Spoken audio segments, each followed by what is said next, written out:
Hello, my name's Daisy Cooper and I'm the Liberal Democrat candidate for Suffolk Coastal. Today I'm here in Southwold at the harbour to look at the effects of coastal erosion. Behind me is Walberswick. It's the village where I grew up. As a child I remember being allowed to swim in the car park when the tide rose too high. Today we're going to be taking a trip down the Blythe River to look at Tinker's Marsh and an area which is flooded repeatedly. I'm going to be joined by Marcus Gladwell, who's a member of the Southwold Harbours Users Association, and Andrew Duff, who's a member of the European Parliament for the East of England, including Suffolk Coastal, and he's been involved in a number of projects to get funding for coastal protection. We know the EU has lots of money and we need the money here.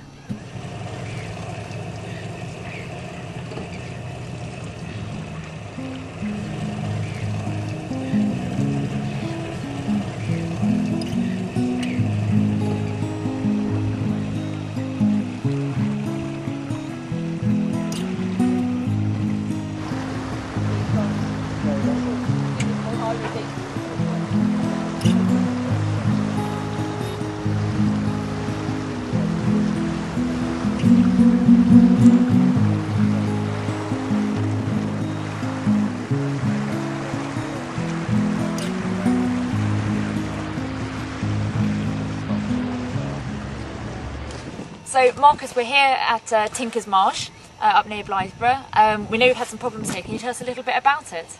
In 2007 we had a particularly high tide, and because the banks hadn't been maintained, the area further along the estuary, which acts as a fuse, wasn't working, and the water broke through behind me, where you can see the sort of remains of the sandbags and the heavy clay material there.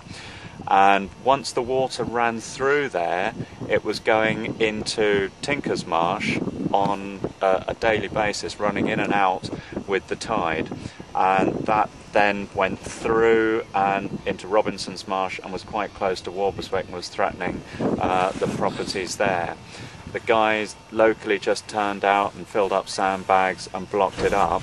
The worry was that if it happened on Raden marshes, there'd be an extra volume of water that would be sufficient to actually blow the harbour out. Yeah. And that's agreed by all the engineers, that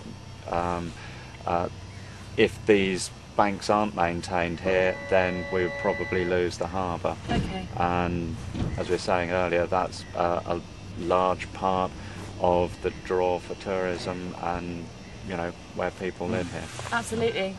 Andrew, I mean, you've been, obviously as a member of the European Parliament, you've been very involved in European affairs, but also trying to get the best deal out of Europe for the East of England. Is there any way that Europe could help with issues like this? There are two aspects of this, really. The first is that Brussels is extremely concerned to protect the special flora and fauna of extremely sensitive places, and so we've imposed, if you like, these strict directives which are designed to protect the natural environment. The problem is that some of our regulations are too restrictive and constrain the capacity of the local people to manage the area properly. And I think that we've got to strike a balance between the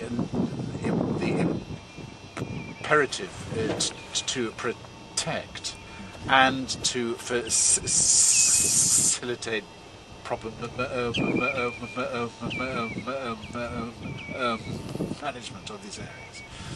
The second point is that there are funds to promote protection of the coast, but all these are matched funds, So we need to get some 50 money from somewhere absolutely, else. and they have to be brought in Britain from a plethora of authorities, agencies, landowners, councils, and there's a mess at the moment because we have all these conflicting authorities that aren't coordinated, tied up jointly to formulate and to implement a coherent plan. Something that somebody was saying to me the other day, which made perfect sense.